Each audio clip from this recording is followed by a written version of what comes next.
Good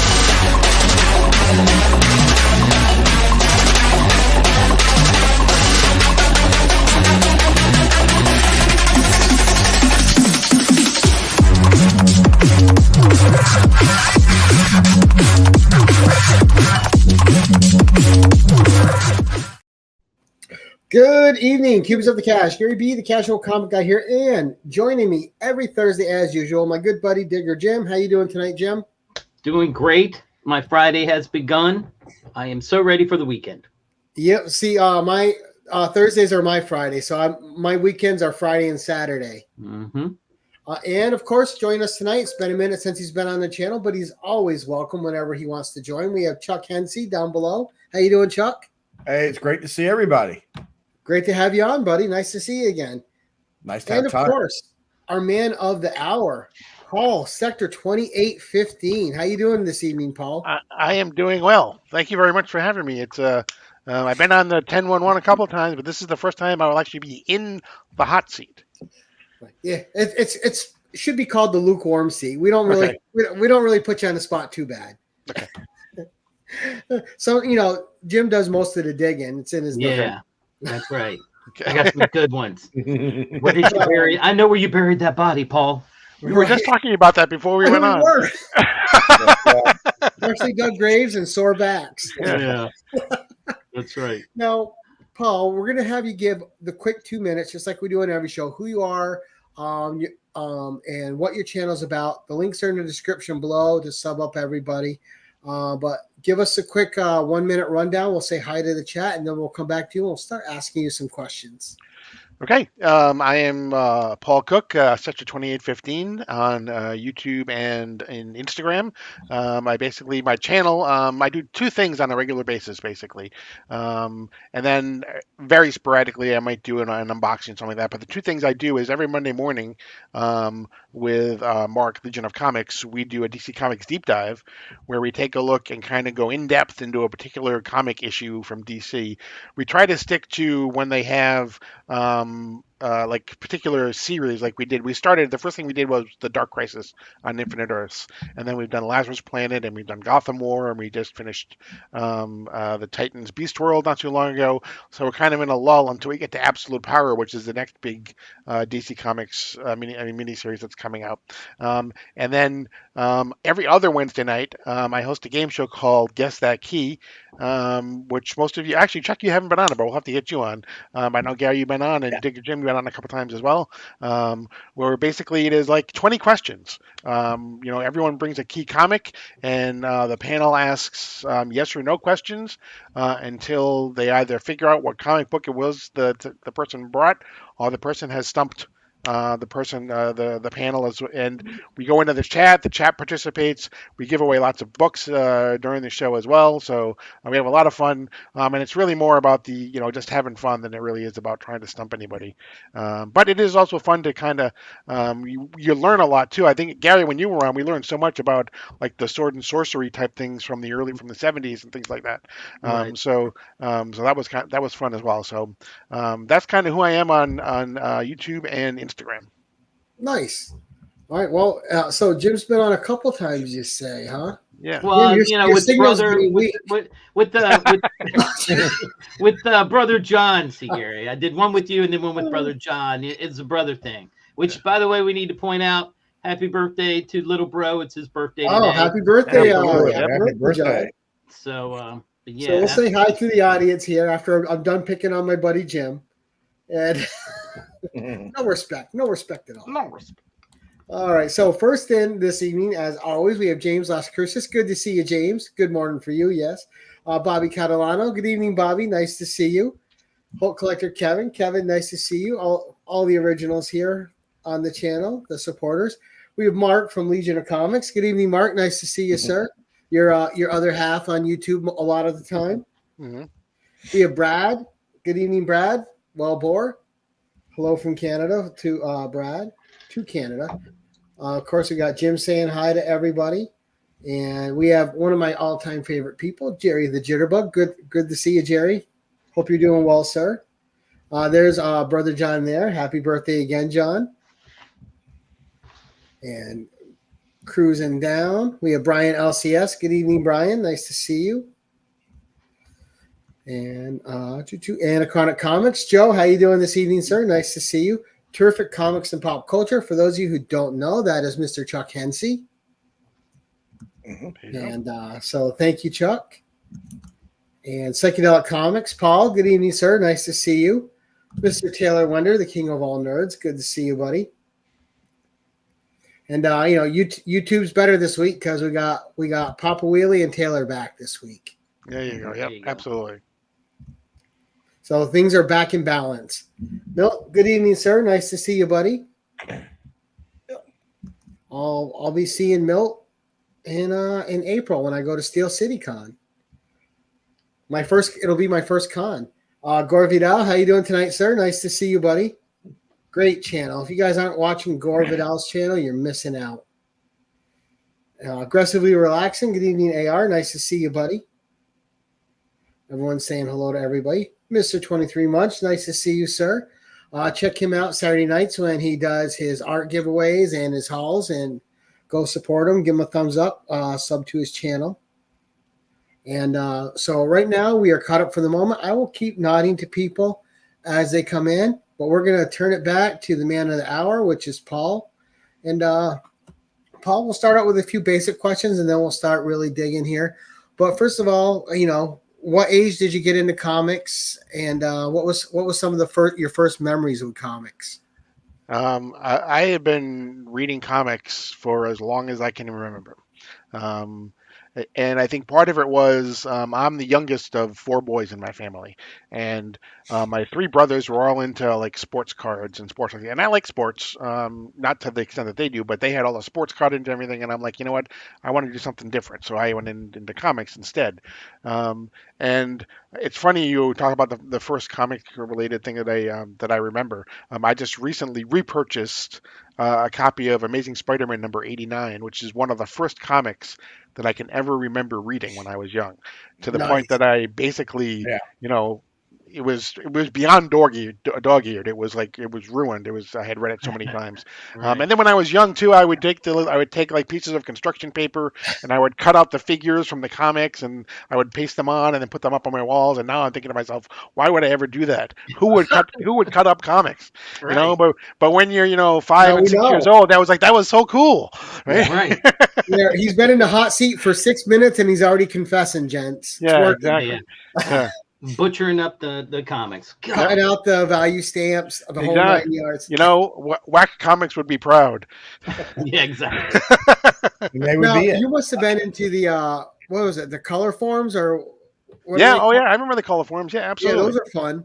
Yep. Mm-hmm. I mean, that was a toy from back in our day, if you can call it a toy. But right, it's funny because when I was young, although the that Spider-Man comic is one of the earliest memories that I have been for my entire 50-some year comic collecting life, I have been pretty much a DC guy, even though my first recollection is pretty much that was the Spider-Man comic, which I thought was kind of funny. But I mean, I don't dislike Marvel. It just to me, just the stories and everything over the years, I just kind of I gravitated. And I think and some of it was Marvel really went for the grit and the realism and everything. And I was so young, I was like, no, I want I like these gods, like the DC, the gods, that are that pretty much the heroes are for the most part.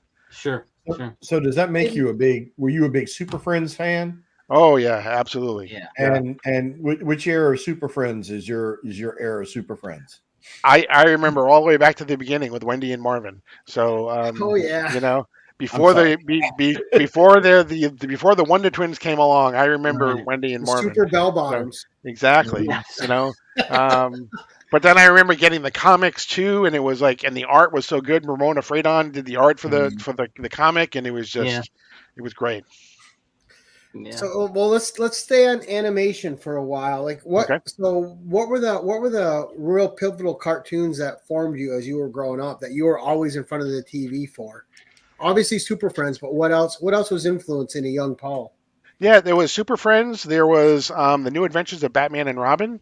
was around the same time. I remember on watching on when I would be home in the summertime, or if I was home for some reason like sick or something in the middle afternoon, one of the local stations would play those god awful Marvel ones where basically what it was just like it was a panel from a comic book, and then they would just slightly move to another panel in the comic book. I tried to watch those. I couldn't. Yeah, I couldn't really- watch the animated panels. I was like, oh, this is rough. Yeah.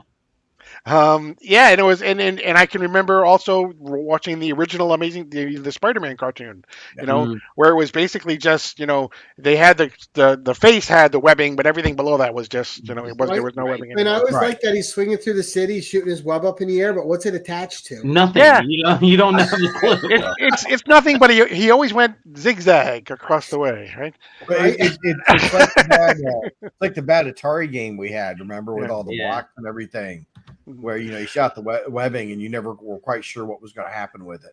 So to answer that, I started collecting. Actually, I guess my parents started collecting for me and giving me comics. Probably right around 1970 or so. Probably I was like 5 years old or something like that. So the ASM '89 was off the rack, I believe. So I think that's a 1970 comic, if I'm not mistaken. But Right. there was back then they sold them in drugstores. That you had to go to a drugstore or a 7-Eleven or somewhere to get them. And they had the spinner racks and everything. And it's funny because as I got a little bit older, my brothers played Little League in Babe Ruth because they were older than me. And so the drugstore was about a mile down the road from the ball fields. Mm-hmm. And so my parents would drop us off. She would go. My mother would drop us off. Then she would go do some shopping or something while all of her children played on the different fields. And I would walk from the Little League field to the drugstore with my allowance and buy some comics and then walk back a mile each way. Which nowadays, if a kid did that, their parents would be up for like child endangerment. Right. Right. I would be gone all day. My parents had no idea where I was until I came home for dinner. Yeah. But that was that was a different time. Yeah, and the drugstore hated me, I think, because here's this like 6-year-old kid I would call up like every week. Did you put the new comics out yet? Did you put the new comics out yet? This kid is calling again. You lived in a pretty fortunate area where you had an LCS then. Yeah, pretty much. It really was my local comic, and they were very diligent. They had all the comics. They had the big treasury size ones. The big tabloid size ones as well.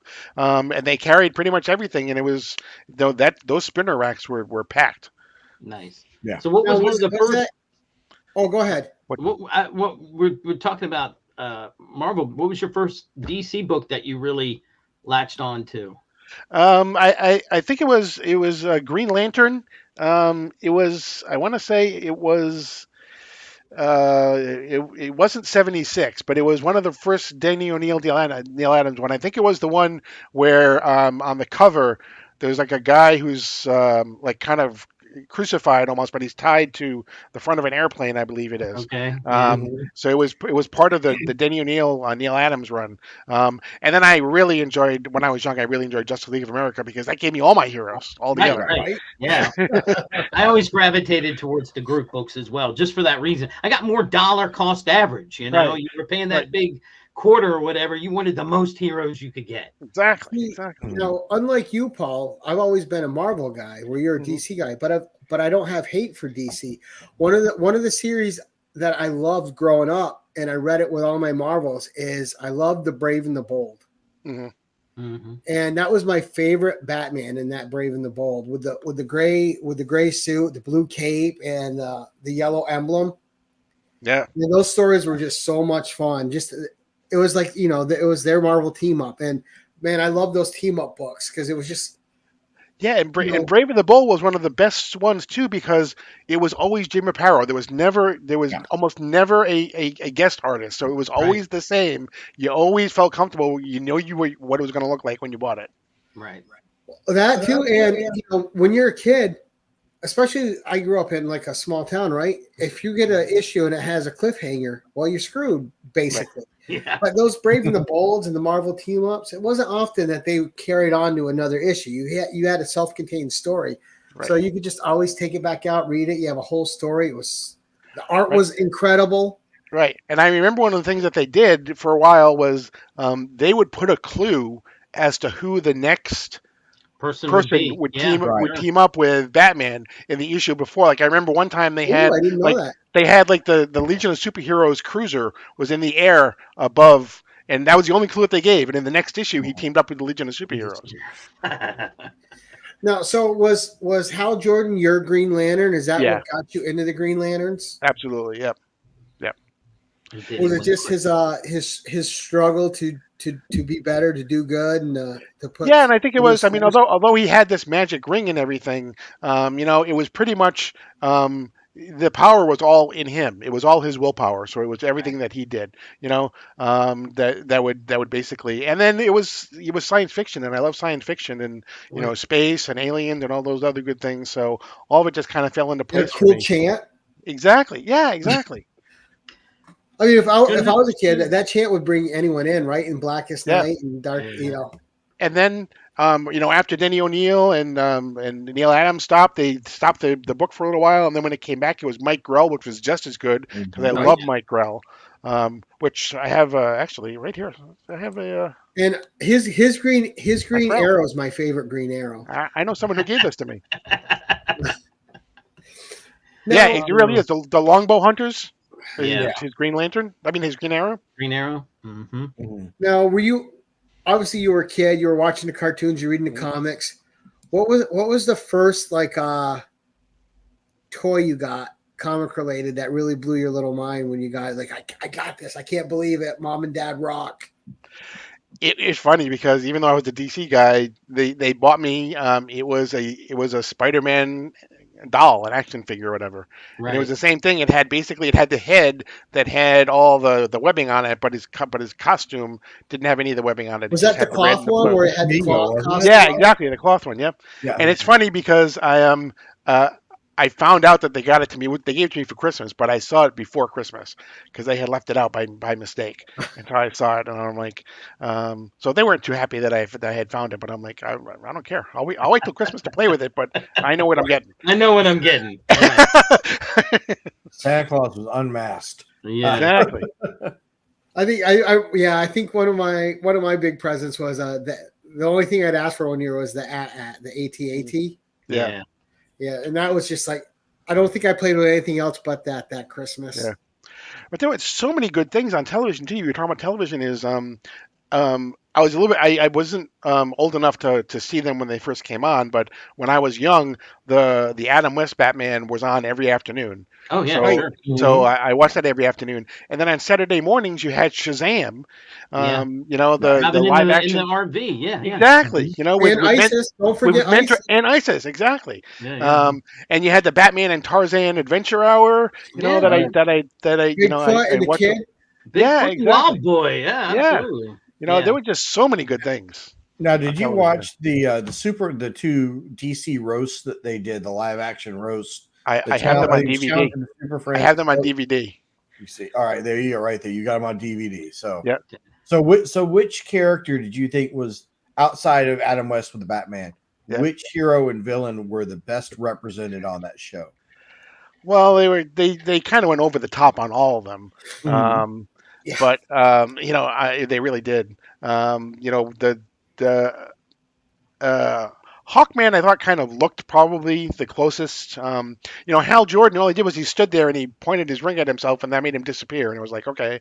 And then what it does. And then exactly. and then Flash, they couldn't make him run fast, so he just kind of took a pose, and then he disappeared too. It was like, But I would say probably. I would say Hawkman probably looked the best, and he probably was also probably the least parodied, I think, probably of all that were there. On the villain side, they're rough.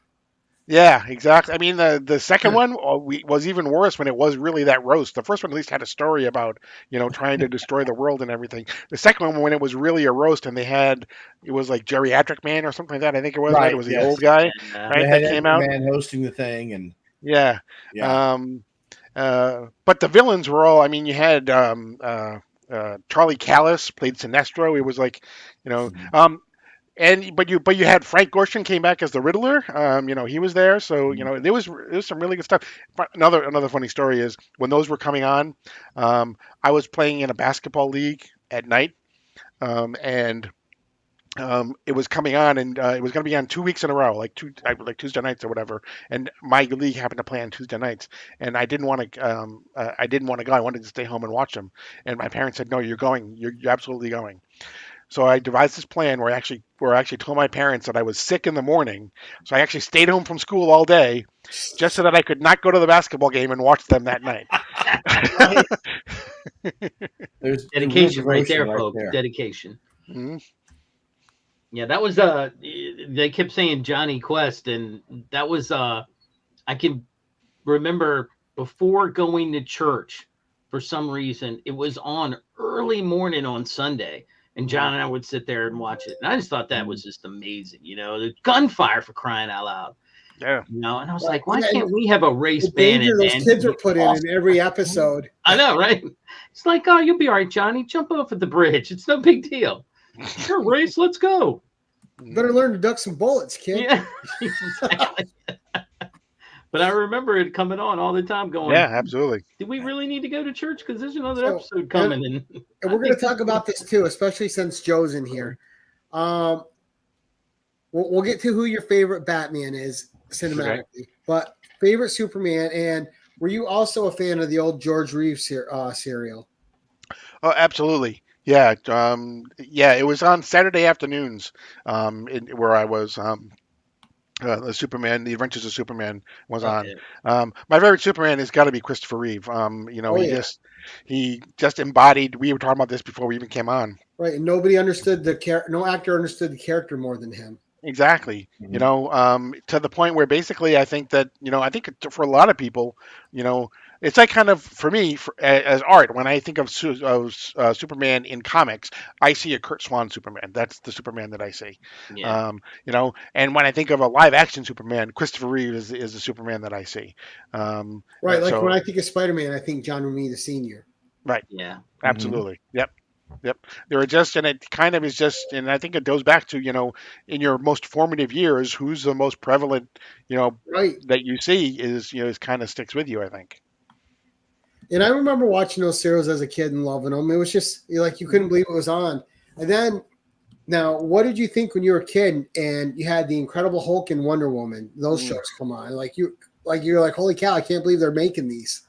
Yeah, it was just incredible, and it was they were done so well too, and they didn't they didn't play it for comedy, whatever. They played it for the most part very serious. Right, they didn't make fun of the characters. Exactly. Right. I mean, now if I were to go back and watch an episode of The Incredible Hulk, I would be crying when I heard that music at the end. Yeah. Because that is just it is just so sad. That this person just has to wander around forever. Because he can never really stop and he can never really form relationships. And every time I hear the Wonder Woman song, I get hyped. I'm like ready. Yeah, you just want to start twirling around, right? Yeah. It's like you're ready to go. You're like, all right, bring it on. Let's see her kick some ass. Yeah. Yeah, there was so much good TV. $6 million. But then, there was, and then you had like the bad stuff, like the Captain America TV movies. Oh yeah, Red Brown, the clear plastic shield, and he wore a helmet that had an A on it. It's like Captain America doesn't wear a helmet, right? That was rough. That was definitely rough. Yeah, but you had the Flash when that was actually in the 90s. That was a little bit later. But you had the Flash. Only one season, but it was great. It was. Absolutely loved it. Yeah. And I thought, like back then too, that costume blew my mind. I'm like, yeah, it's not perfect, but it's pretty damn good for TV. And I was just showing it the other day on Instagram because it didn't get enough love, and it was actually a decent show. Was the Birds of Prey show? Oh yeah. Yep. That was well done, and the costumes in that were pretty good too, especially when you got glimpses of Barbara Gordon as Batgirl. Right. I'm like, they did a good job in those costumes for television. Right.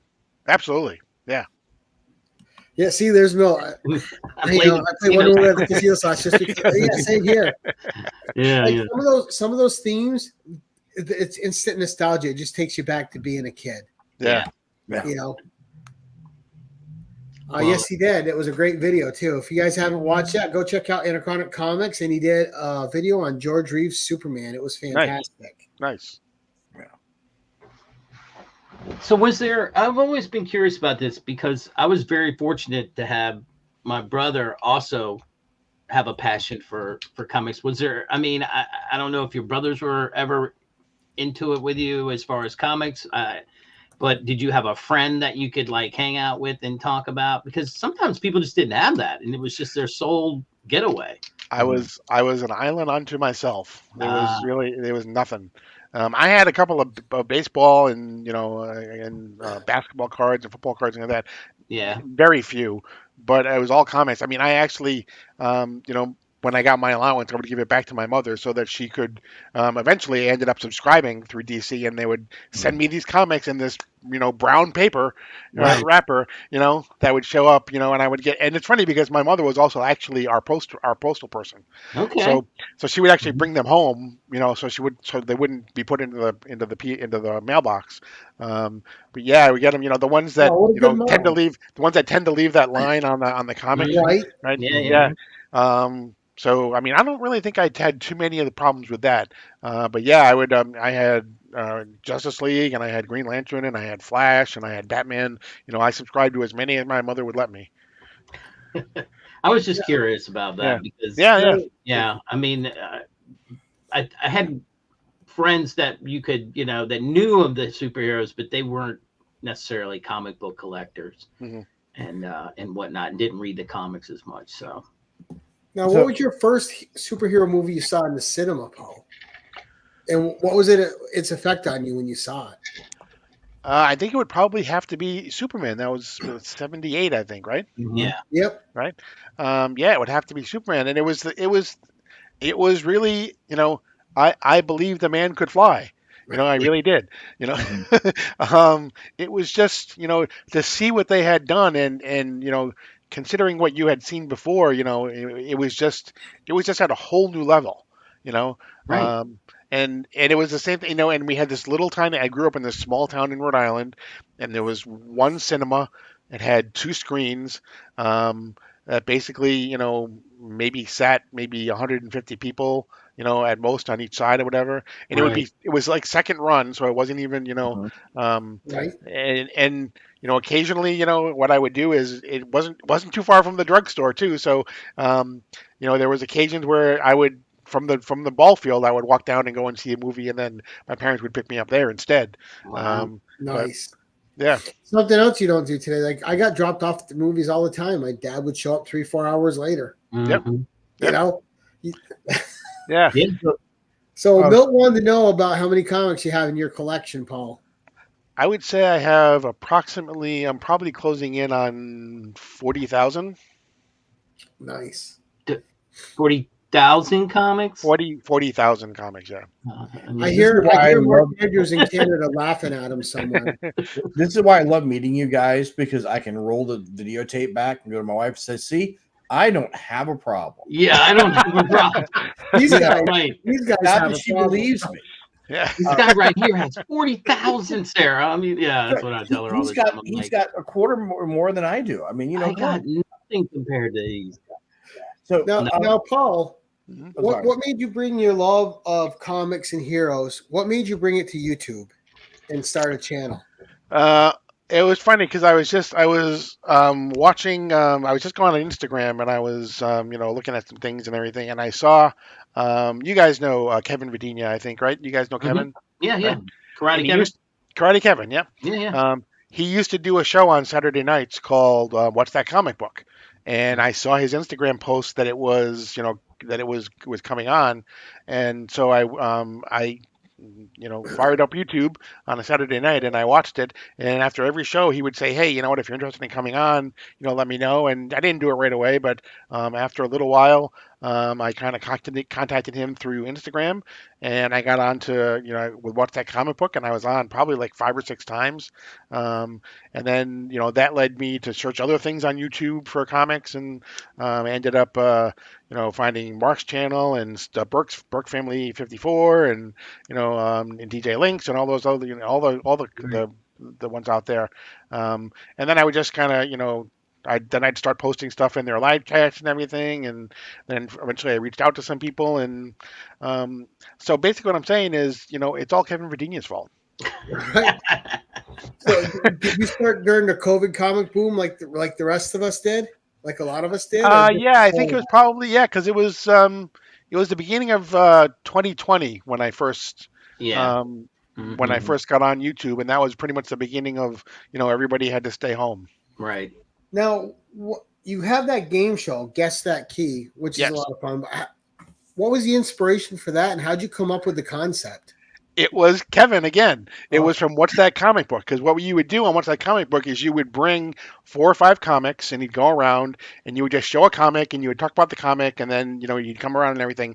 And I was sitting there one day, and I said, "What if everybody brought a comic, but nobody knew what comic you brought?" Right. And so then I thought there could be like 20 questions, and it basically was like 20 questions, and that's kind of how it evolved. So that's instance number 2. That is Kevin Virginia's fault. If you don't like what Guess That Key, but yeah, it was kind of just grew out of what I was doing and thinking, okay, what could I do? That would just be a little bit different, but might be interesting too. So. So I got a question for you. You were collecting DC real heavily around the time of Crisis, and I was not a big DC fan at the time. I bought Firestorm and Justice League, and that was it. What was your thought about Crisis and the whole reboot when it took place versus how you feel about it now? I didn't really have a big opinion about it, to be honest with you. It was 85, 86. It was right at the start of when I found when some comic book specialty shops started popping up. So I found a local comic shop, and it was right there. But I was a little bit bummed by the fact, because I liked all the different Earths. I liked having an Earth too, and I can understand how it got convoluted, because with so many different Earths, but I kind of liked it, and I liked how it kind of all the Golden Age was on its own planet and everything. Trying to one of the problems with Crisis is that once it was done, it was okay. You know what? How do you still have the Golden Age Flash and he's not 110? Right now. So that whole thing and trying to put them in, that's the whole problem with whenever you do these big reboots and the type of things. Is that was a problem with the New 52, right? When they did the New 52, it was a great idea. Everybody started from zero, but you know what? If Batman has really only been around for 5 years, how does he have 5 Robins already? Something's wrong with this guy, right? How welfare should be called. That's what you're trying exactly. to tell. So they were, and they weren't necessarily telling all the writers one of the things George Perez famously said was that the reason why he left Superman is because they didn't tell him what Grant Morrison was doing in Action Comics, and Grant Morrison was told, you do whatever you want. Didn't matter. Yeah. Right. Yeah, that was my impression with Crisis when I came across as a kid, was that it felt like the Batman universe was kind of doing its own thing, as it tends to do. Because Superman fully rebooted, everybody else fully rebooted, and Batman's like, yeah, sure, whatever, guys, Yeah. But from a story standpoint, fact gathering all the heroes together into one big story, fabulous. Loved it. Absolutely loved it. And the George Perez, for those who don't know, George Perez is my favorite artist. Absolutely. Yeah. Killed it. Yeah. Now, did things really open up and change you personally because you said you didn't have anyone in your regular life that you could talk comics with? So what was it like for you when you got on YouTube and you actually had people with similar interests that you became friends with, that you could share these great stories with and characters and monumental moments in your collecting history that you've always loved, and now you can share them with someone? Oh yeah, absolutely. It's just I one of the things I love is I'll get texts from people. I'll say like, "Did you read this issue? It was, oh my god, it's so incredible!" And then I'll be like, "I haven't read it yet. Shut up." um, but to just have that friendship and something common like that, to share with people is just so important. It really kind of it's one of the great parts of having a comic book community like we do is for the longest time too, comic books are kind of looked on as that, okay, you know what? Yeah, you're, Right. I know you're a 20-year-old guy, but you're in a 5-year-old, you got a 5-year-old brain because you're reading comics, you know? Yeah. Um, Mhm. but nowadays it's kind of like, you're almost like, it was uncool to collect comics, and now it's almost like uncool to not collect comics. To not Right. collect comics. And then when they did that one study, right, and those of us who are reading comics, we knew bigger words than the people who didn't read comics. I Right. absolutely attest to the fact that I think comics absolutely helped me with my reading skills. Oh yeah.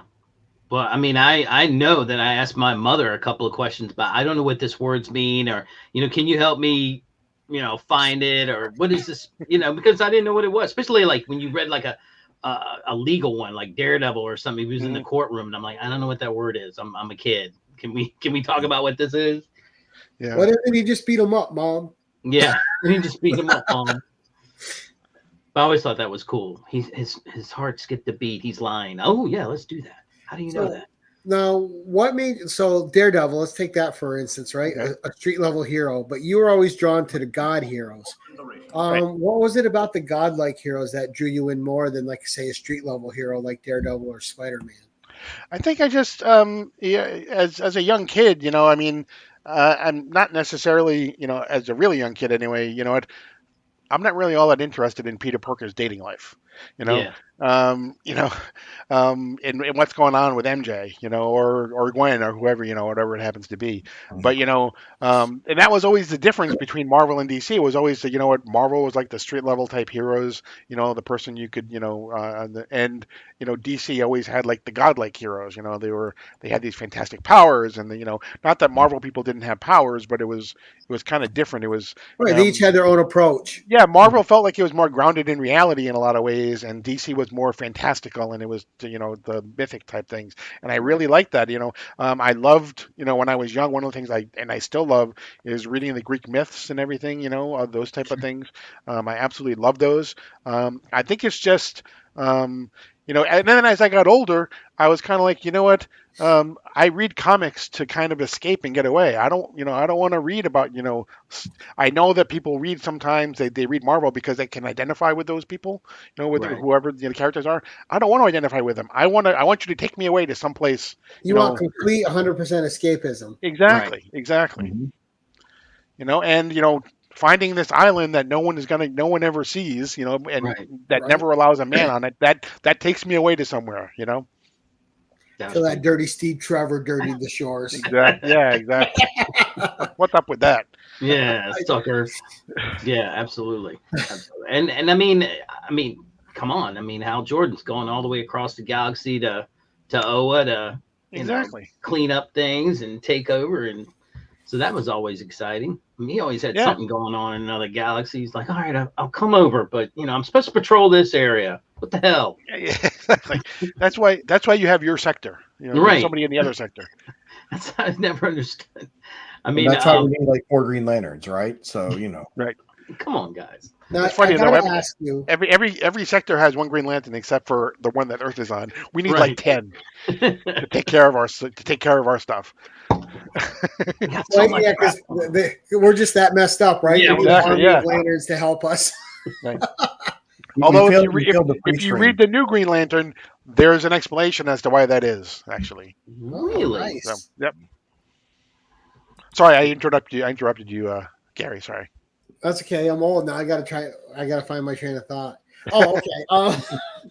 So I like to ask this question of people that are readers, because I'm a reader. You're a reader, obviously. What's a trope in comics that you absolutely can't stand when it happens and it pulls you out of a story? And a trope you think, when done well, facilitates the hero?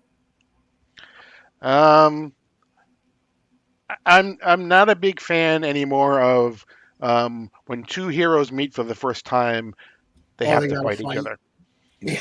I'm not a big fan of that. Like You they know what? never heard of each other before, right? Exactly. It's like, you know what? You're heroes, and one of the things that as a hero you should have is hopefully trust, right? Right. If you don't know this person, hopefully one of the first things you're not going to do is try to punch them in the face, Right. right? I Okay. never understood that either. Exactly. You're going to talk to them and find out what's going on. Maybe Yeah, as that a hero, leads you to punching should him in the have face first. later, but you know, But I like how Grant Morrison did that in the Animal Man series when Superman stops by to say hello to Animal Man, and there's no fight, and Animal Man's just sitting going, "Oh, he's really Have a good freaking night, buddy." big, and he's really strong," you know.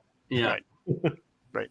Let's see now. And one trope that I really like, I actually kind of like.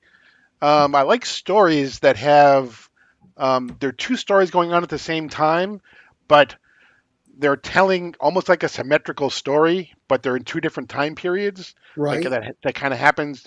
Like you'll have like a hero that's battling somebody now, and then you'll show him like 20 years ago, whatever, that's doing something, and it'll flash back and forth between the two, and you'll see how the first encounter is impacting what's happening now. Does that make Nice. sense? Yep. Mhm. I like those type of stories. No, you explained that perfectly. Hmm. Yeah, because it shows that they learned something when they were younger that they're able to Right. apply to now. Right. Right. That's kind of cool. So we have favorite one. My other one I like. What is your favorite storyline? The one that you can always go back and reread. That you can just sit down. Like I have a few that I can always reread. Like Conan 58 through 100, the elite years. Or one of my all-time favorite DC stories that nobody talks about and it bugs the crap out of me was Camelot 3000. I love it. Yeah. I can Good read story. Camelot 3000 at any time. And first maxi series ever. Yes, So- it is. Yep. Mhm. Nice. So what's a story like that for you?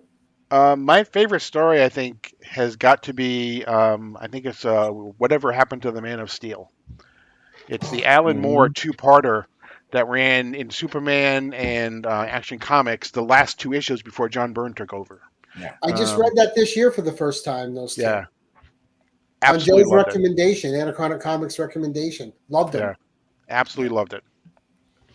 And they even did a lot with the ancillary characters, like Yep. with Perry and his wife and stuff. And all of a sudden, this wasn't really what they were going through wasn't really important anymore. They were realizing bigger things, and there was a lot going on in that two-parter. Yeah, there really was. And there's Kingdom Come, there's Crisis on Infinite Earths. There was so many that I absolutely loved. But I think just one compact storyline in a series, I think to me would probably have to be that Whatever Happened to the Man of Steel. Mm-hmm. Yeah, and I remember when I because I eBayed. I didn't. I eBayed one, and one I got at my LCS. And I sat down. I'm like, oh, I'll read one today, one tomorrow, and I just sat there, read them both instantly. Right. Whatever Happened to the Man of Tomorrow. He's absolutely right. See, I even mispronounced the title. It's Whatever Happened to the Man of Tomorrow. See, now I might have to go look for those. I wonder if John has those. John, do you have those? They were, yeah. It was, and I'm someone that has never been a big Superman fan, and there wasn't any part of that story that put me off. I just loved the whole thing. Yeah. The nice thing about that story is you don't actually have to know all the Superman mythos, Right, to get the story. You can walk in, and because Alan Moore understands how to tell a story, Right. you don't need to know all the details about Pete Ross to know the impact of when Pete Ross shows up, why it's so impactful. Yeah, and there's what happened to Crypto, and it's like Yeah. and then you get the resolution with Lex Luthor, and you get the resolution with Superman too at the end. Obviously. So yeah, it is. It was just so good. Mm-hmm. Which brings me to another question: is what's your favorite era of comics? Oh yeah, that's a good one. I'm gonna I think I'm gonna go with. I'm gonna go with the Bronze Age. Yes. 70 to 85. And I know the 70 85 because I put that little graphic up every single Right. episode of. And you guys reference it like 7-8 times an episode. Exactly, because you can never remember. But that and I think that's because that was really my formative years of really enjoying comics and really getting into comics so much and everything. And it was like I can remember there was an issue of Justice League of America, and there was Dick Dillon was the artist, who was the artist for almost the entire Bronze Age, until he passed away. And it had Mark Shaw, who was the Manhunter, but then also he was called the Privateer in a couple issues in Justice League of America. And there's a panel in one of the Justice League of America, I don't remember what issue it was, but where it's just this long speech that he gives, and the entire page is just a close up of his face. And I'm like, it was just so incredible. I was scared when I turned that page and I saw that, and it was just incredible what Dick Dillon did. And like I said, it was the entire page was just him, and just really like from the chin to the top of the head, nothing else. Wow. And it was just exposition of him just doing this long speech as to why he did what he did. Absolutely. Nice. Yeah, and I kind of see that thing now, like that exposition and the way Tom King sets up stories, and I love it. Like, because I'm that guy. Like when he's writing it and he's setting it up, he doesn't set it up in a boring way. He's not describing the vases and the furniture and that. He's describing emotions. He's describing atmosphere. He's describing the way things are existing. Right. But nice. Now, what's the hero you love to hate? I mean, I'm going to guess it's Guy Gardner, but it's got to be Guy Gardner. Yeah, Batman took him out with one punch, though. That was good. Yeah, the hero I love to hate. I'm not a big fan of Bouncing Boy from the Legion of Superheroes. Oh. Not really sure. I mean, he's good comic relief in some ways, but I'm not really sure he should really be a Legionnaire. Maybe he's a Legion of Substitute Heroes. Well, what if they only had a choice between him and Arm Fall Off Boy? I think they made the right choice. Yeah, well, that's true. Arm Fall Off Boy is not gonna. Well, that was just you're saying because didn't Legion of Superheroes had like the polar Boy was he can't be in it. Yeah, he was in like Sun Boy, but you don't. Yeah. I mean, you're against Polar Boy, right? And I didn't get that, but you. Yeah. I mean, so I get it, but I thought the thing about Bouncing Boy was he was supposed to be. He was comic relief, but he had like the detective skills, maybe, or I don't know. Maybe he's supposed to be some sort of like tactician or something. Or there was something. I mean, I think he Brainiac for that, but I think he got in on a spousal waiver because he was married to one of the other ones, right? One of the other duo damsel or something. Yeah, exactly. Yeah, one of them.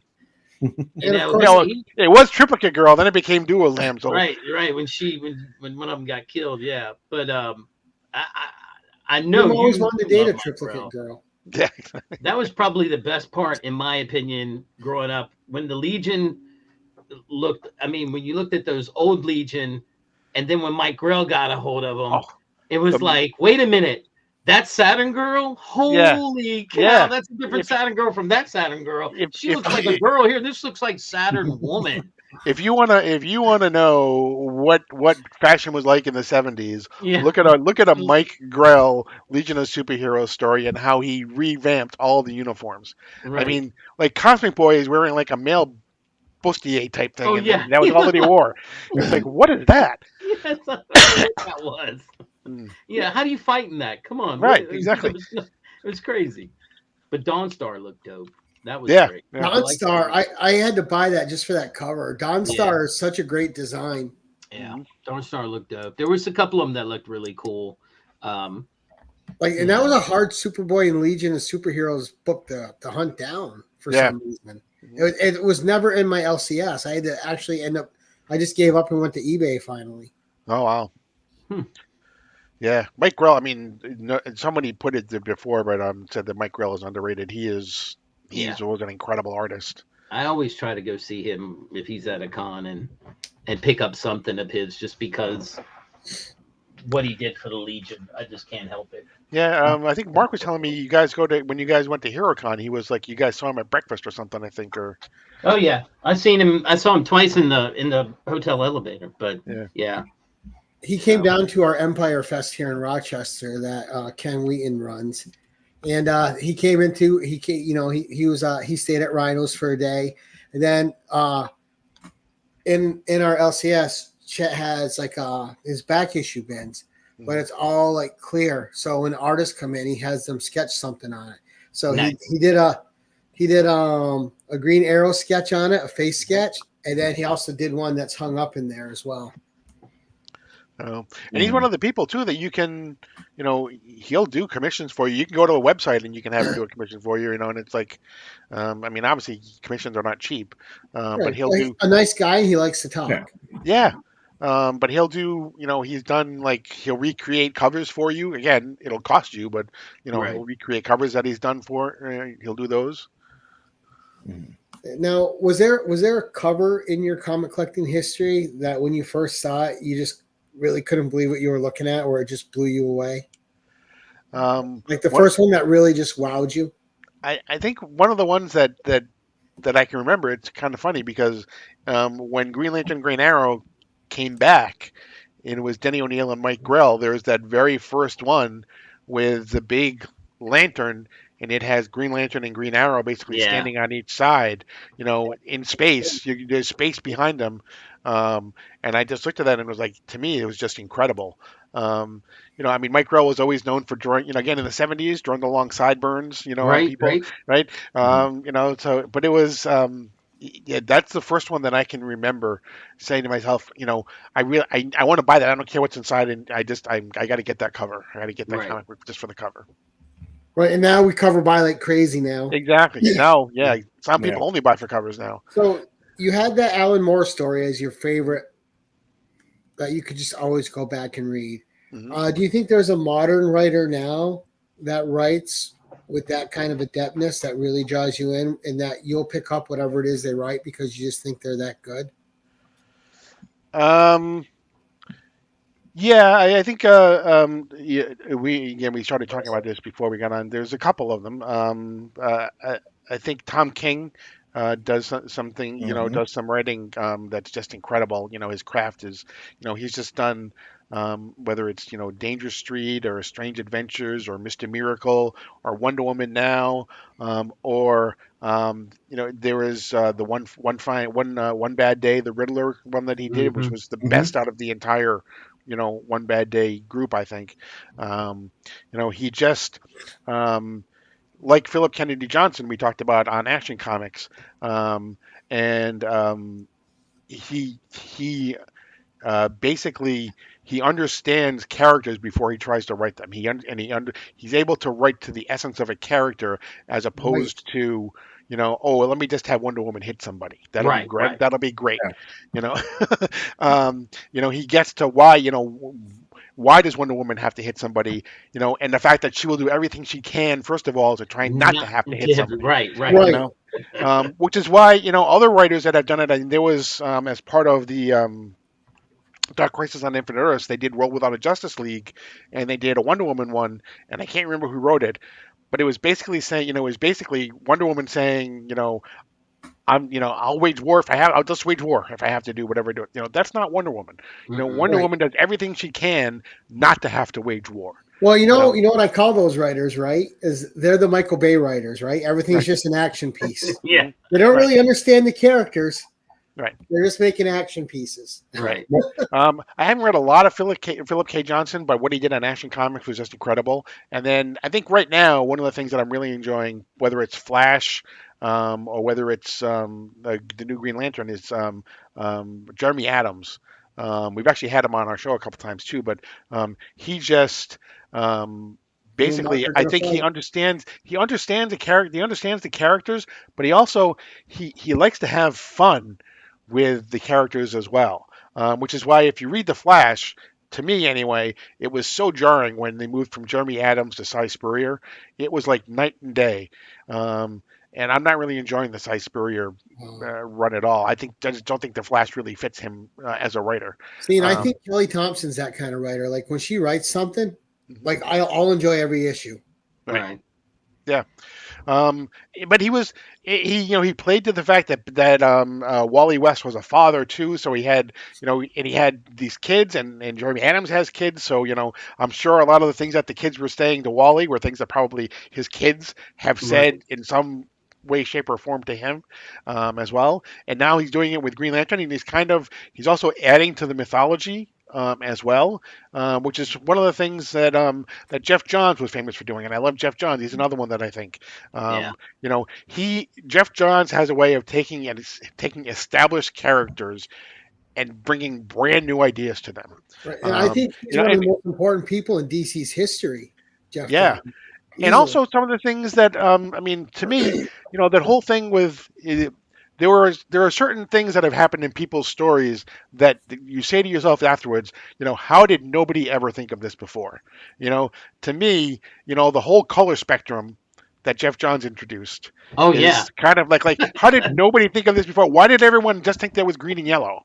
Right. What about all the other colors? Right. And Jeff Johns said, guess what? Green and yellow are part of a visible spectrum, so there's got to be, the same thing with Scott Snyder when he did the whole Court of Owls. It's like, how did nobody think, the natural enemy of a bat is an owl. How did nobody think of the fact that there should be an owl for this whole history of Batman? Yeah. Right. So given your love of all the space stuff, what did you think about James Robinson's Starman in the 90s? Oh, it's the best work he's ever done. It's one of the few things that I really enjoyed. He did some work on Justice Society America, but he did it mostly with Jeff Johns or with someone else. I can't think of who it was. Willingham, maybe? No, David Goyer? Yeah, David Goyer. I think he may have done it. But yeah, Starman is easily his best work. The issues that I love the most are when he meets up with the ghost of his dad, right? And he's like, those to me were the best issues. And he did it on on a yearly basis, pretty much, once a year.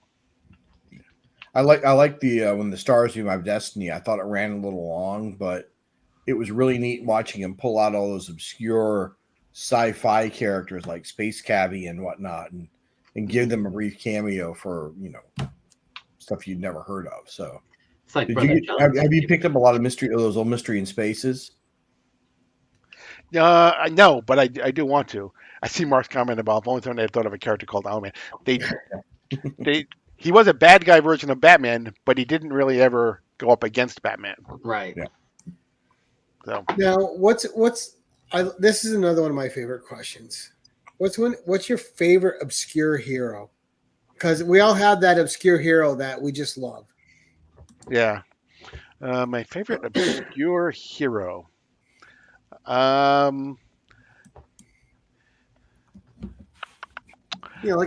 think I'm probably gonna go with Ambush Bug. Ambush Bug. What about the Sun Love? Yeah, because you know what? I also love. I mean, when done right, breaking that fourth wall or whatever can work really well. Yeah. Sometimes it can be overdone. I think Deadpool for the most part does it pretty well, but again, some writers I think do it way too much. So, but yeah, I think Ambush Bug is probably my favorite. Snowflake for the win. Is that the cocaine guy? Yeah. Yes. Mm-hmm. Yep. Yes. John pulling out the weird ones. Which again, if you're reading Green Lantern, what Steve Englehart and Joe Staton did with the New Guardians, right? And that's what I was talking about. Jeremy Adams has a way of pulling things together too, and he's doing some things with the Millennium folks and the New Guardians again. So wow. Now, with someone as well read as you are, what would you say were the two tentpole storylines that really helped solidify Marvel and DC when they needed a win? I think DC. I would love to go with Crisis on Infinite Earths, but I'm gonna go, and It's a tie, I think, between Watchmen and The Dark Knight Returns. I was going to say Watchmen. I would have thought you said Watchmen. Yeah. I think they both came out right around the same time, so it's tough to say. I mean, I think And the reason why I have them both is because I think from a character standpoint, I think Frank Miller did more for the Right. fact what he did for Batman. But I Yeah. think for the comic industry and what was possible in a comic book, I think Alan Moore did more. So Yeah. so that's why I would say kind of both Which of is them. good because you want dichotomy in the things that you're reading. Right, Right. exactly. I didn't read a lot of Marvel, but I'm gonna the thing that for me anyway, I'm gonna go with I'm gonna go with Infinity Gauntlet. I think. Oh, that was a good Okay. one. Yeah. That was a big one. Is Paul a I Star Trek? don't. I Star don't think Wars? Secret Wars holds up as well. Yeah, and I think I reread Secret Wars and I'm like, it's okay. yeah. I mean, it really was kind of the first. It actually came out. I absolutely Star Trek, and I'm a huge Star Trek fan, and Yeah. Star Wars as well. So, more Star Trek than Star Wars, You like the because techie side and the yeah, because I don't think I know it's called science fiction, but to me, Star Wars is not really science fiction. To me, science fantasy. yeah, exactly. The science fiction to me is the Star Trek thing where it takes science and it actually kind of applies science to what's going on. It's Right, like the right. warp drives and all the things that they're doing with transporters and things like Right, that. right. What To about when we me, got our first flip phones? Would you yeah, thought of Star Trek right away? exactly. To me, Star Wars is more about mysticism and spirituality and those type of things. So it's more Right. science fantasy than it is science fiction to me. And the funny thing with the Star Trek is I absolutely loved the that Enterprise where it had where it was they went back to the beginning where it was like pre-Kirk and everything, and I think it had what was his name, Scott Bakula on or something. Yeah, And Enterprise. It's called Enterprise. and they were all like, okay, we're gonna step on the pad now. We've Yes. never done this before. Exactly. And we, at the time, I'm like, holy crap! yeah. This is before anybody ever did this. They're about to possibly never exist again, and it was a big deal. I loved it. I Right. absolutely loved that show. Yeah. I was like, this is great. This is at the beginning. Yeah, I it was didn't like know you're right. It was like we've only done this with a steel box before. You're the first Right. human being we're going to do it with. And it was one of those we got to do it now because Not we're in really a organic situation. material, so have at it, gents. Yeah, I mean, Yeah, make sure your contract's good for another year so you'll Yeah. survive. it was Take funny that fly because with you. but I loved it. That was probably one of my favorite Star Trek shows. Yeah, and it was ended too early. Normally, the Star Trek series you only get 7 years, and that one only got 4. So Yeah. Well, Mm. thank you. so All right, so we've reached the hour mark, so we're going to start wrapping up here. Okay. Although it's been a fast hour, it's been so much fun. Yeah. We'll go around. We'll do some final questions because I like to keep these rewatchable, and we can always have you back for more. Okay. So we'll start with you, Chuck. Any final questions that you might have for Paul here? Yeah, did you keep up with some of your characters when they transitioned from DC to Vertigo, or did the shift to Vertigo kind of lose you on some of those characters? I did. I did follow them. Sandman. A lot of people don't know that Sandman started out in the DC universe before before it moved to Vertigo. Right. And then Doom Patrol, when Doom Patrol was in Vertigo, I love that. Black Orchid, Swamp Thing. I was never really a huge Swamp Thing fan back then, but now I can go back and I can just read it a million times. So it was so yeah, I definitely and then some of the things that were done that were new to Vertigo, like the Invisibles by Grant Morrison, I think is just incredible. There were just so many things. John Constantine and Hellblazer, obviously. Preacher was just Right. was just incredible. So yeah, I absolutely did as much as I could. It didn't stop me, the fact that they went Shade the Changing Man. Taylor just said, yeah, absolutely. It didn't put me off at all that they moved some things to Vertigo. I wish Vertigo had never stopped. So Yeah. Cool. You got Taylor saying Shade the Changing Man. Yeah. Yeah. All right, Jim? Okay, I'm going back to one of the classics that Rob used to do back in the day, and Gary, I think you guys did a couple of comments. The DC comes to you and says you can pick any book you want to write a story on, and any artist you want. but you're writing it. What book do you pick and who's the artist with it? Well, the artist is easy. I mean, obviously he can't because he passed away, but George Perez would be my artist. Yeah. And I would say probably the character. I think I would really like to write.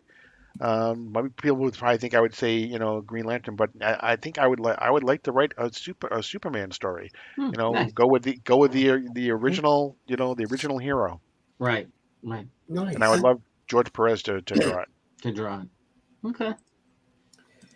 Oh, and Mark's. Well, we're gonna get Mark's question in here too. What's your favorite Elseworld title other than Kingdom Come? Kingdom Come would have been my So outside of that, God, they were Gotham by Gaslight was good. Karen Berger did help save comics, but I think I'm going to go with Red Sun. I think probably. Okay. Everyone tells me I should read All Star Superman. That's one I haven't read yet. Yes, absolutely. Again, that's Keith Moore. I mean, Grant Morrison, Keith Morrison. I'm on Dateline. Grant Morrison. Right. Basically, he did the same. In a lot of ways, he did some of what was done in the Whatever Happened to the Man of Tomorrow, where he hit on a lot of different things. But he really kind of took all of the things that were great about Superman and put them into 12 issues.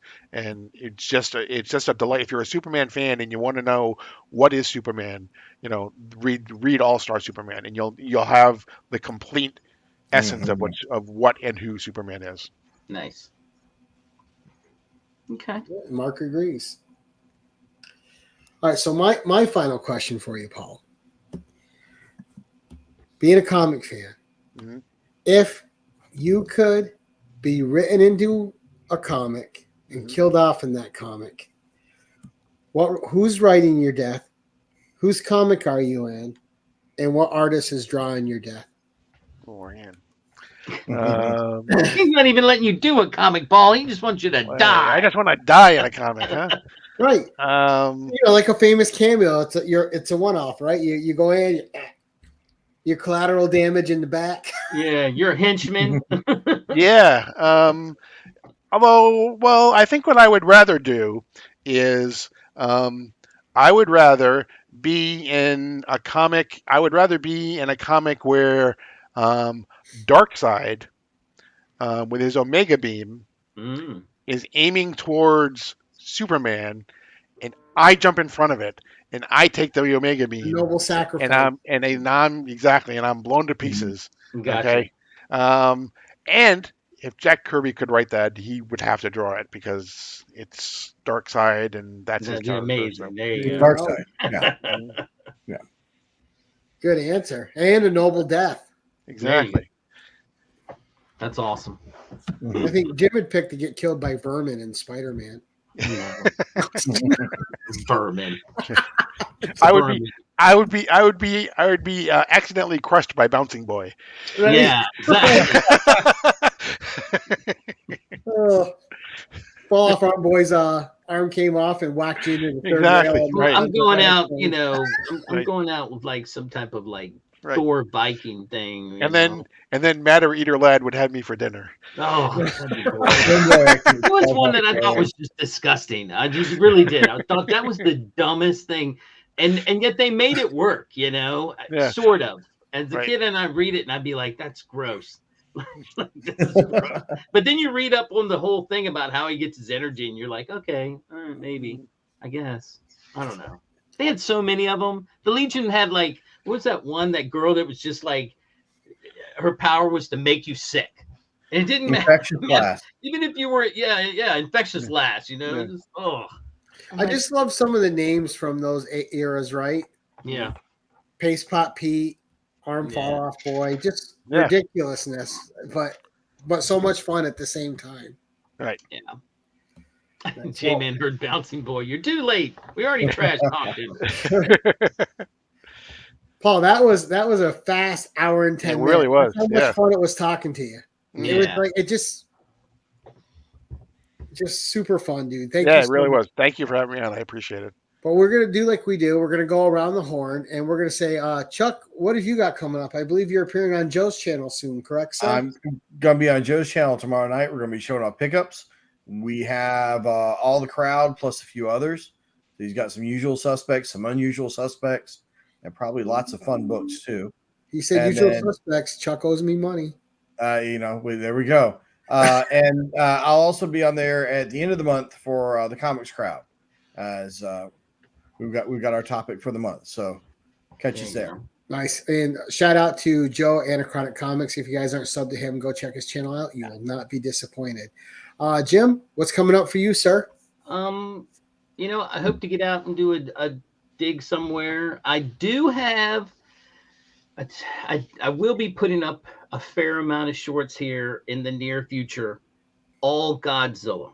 My child has a million, and I mean just a ton of Godzilla, toys and statue little things. And if I look at it, this one looks exactly like that one, but he can tell you exactly the difference in year, the model, and everything. So wow. I've convinced him with the movie coming up at the end of this month. I said, buddy, let's put him out there in shorts. We can say what it is, or put a little music behind it, and maybe just showcase it. And I thought that would be fun, something that we could do together, because he's not a comic book person, but he does love Godzilla. And I said, sure, why not? So that'll be coming up. When are you going to break it to him that Kong's a better monster? Never. But he has, he has a couple of Kongs, and he respects Kong as a monster too. Actually, I think that, he knows they go hand in hand, and I think he just, Yeah. But you know what? If Kong was that much better than Godzilla, he wouldn't need to have some sort of a thing on his arm. Look, I'm a diehard Kong fan, but I mean, Godzilla's got atomic breath, and he's all fur. Yeah. Yeah. Kong has a rock. He's gonna burn. Yeah. He's got a rock. So be on the lookout for that. He's told me he would agree to do that, so we're gonna do that. That'll be fun. Now, before we get to Paul, what's coming up for me is we have silver-haired Bronze Age babes Sarah making her second appearance on the 1011 next Tuesday. Nice. And then maybe we can get Paul back as a co-host next Thursday. We have Mark from Legion of Comics in the hot seat, where we're going to ask him some fun questions, probably much along the same lines as you, Paul, and just get his insights on being a second-generation collector and, what got him into DC, and we'll go through his comic book history. So we got that next week. So we got two great guests coming up. Nice. And Paul, what's coming up for you, sir? Okay, on our we have every Sunday night I'm on Mark's channel on at week's end, so I'll be there Sunday night, and then every Monday morning at 10 o'clock, Mark and I do DC Comic Deep Dive. We are kind of between events right now, but we did just have this week the new Suicide Squad, which is has the banner Countdown to Absolute Power, and that's our next big event coming up. So we may be looking at that. And then a week from this coming Wednesday, we will have our next Guess That Key, where we have John's Comic with Kids, and we have Fire Guy Ryan on as well. Nice. So that'll be our next two. Cool. And then coming up in the not too distant future, we have a special episode of Guess That Key coming up that I'll be talking about soon. And then we also have our 100th episode of DC Comics Deep Dive coming up. That'll be coming up over the summertime. So we have some special things planned for that as well. So cool. And John's Comics with Kids, he's just a great dude. I love John. Yeah, doesn't he? Yeah, John's awesome. Right, always helping out everybody. Always super knowledgeable and just a fun guy to talk to. Right. Yep. Absolutely. Nice. And I love the fact that he is, he doesn't always do it anymore, but the show that he would do with his daughters every Saturday morning, it was just kind of fun, to have, him there with his daughters spending time talking about, things. It was really great. He still does the show, but they all sleep in now. Okay. Like last Saturday, he had the show, and he's like talking like this, and we're like, John, wake him up already. He's like, no, they're athletes. Kids get as they get older. Yeah, when they got older, you're not cool anymore for a bit. Right, they just sleep in. They're like, Dad, leave me alone. I want to sleep in. So Dad, you don't know Teenagers. how drunk I was last night. They're teenagers. No, What just are they kidding. gonna do? Oh goodness. But no, well, first I want to thank my co-host. Thank you, Chuck and Jim. Always a pleasure to have you guys on. And I want to thank Paul. Paul, obviously I love having you on the channel. It's always great to hook up with you and just get your insights. You're one of those guys that I hold in high esteem. I know your knowledge is there, and I know that you love comics for comics, which is Thank you. what I like, you know. Mhm. Someone who's not about mostly about the value, we're about the personal value of the book. Right. So Yeah, absolutely. just my thing. So thank you so much. And I Thank also want to thank the chat. We had a great chat tonight that turned out. And please check everybody's links out in the description. If you're not subbed to Paul, sub them up. If you're not subbed to Jim, sub them up. Also, Chuck Hensey, make sure you're following these guys. And they got a lot of knowledge. They got a lot of passion. And it's an honor to do a show with them. So thank you all very much. I appreciate everybody. And as I like to end these things, keep it casual.